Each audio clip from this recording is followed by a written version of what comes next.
2 minute मार्गदर्शन सुद्धा केलं.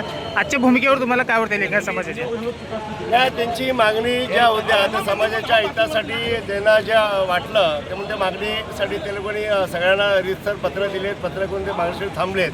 आणि मला असं योगायोग असेल की आजच्या राज्याचे सक्षम असे मुख्यमंत्री आदरणीय देवेंद्र फडणवीस साहेब पण आज कोल्हापूरला आहेत. आणि मला असं वाटतं त्यांचं म्हणणं मी समोरासमोर त्यांची संध्याकाळी भेट करून देईन आणि भेट केल्यानंतर त्यांच्या ज्या मागण्या आहेत त्या संबंधीची चर्चा होईल.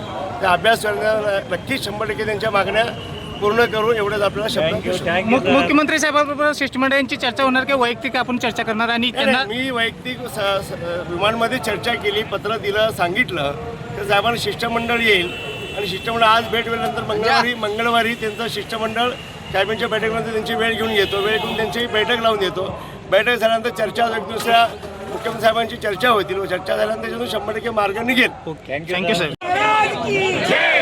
2023 साली महात्मा बसवेश्वर आर्थिक विकास महामंडळाची जी नेमणूक करण्यात आलेली आहे त्यामध्ये जे असलेल्या ओबीसीची जी अट आहे ती ओबीसीची अट करून सरसकट लिंगायत समाजाला लाभ मिळावा व अल्पसंख्याकांसाठी जी फैल आमची महाराष्ट्राची प्रलंबित आहे त्याच्यावर सैन करून केंद्राकडे पाठवावी. त्याचा पाठपुरावा करून त्याला मान्यता मिळावी यासाठी आम्ही या ठिकाणी उपोषणाला बसलेलो.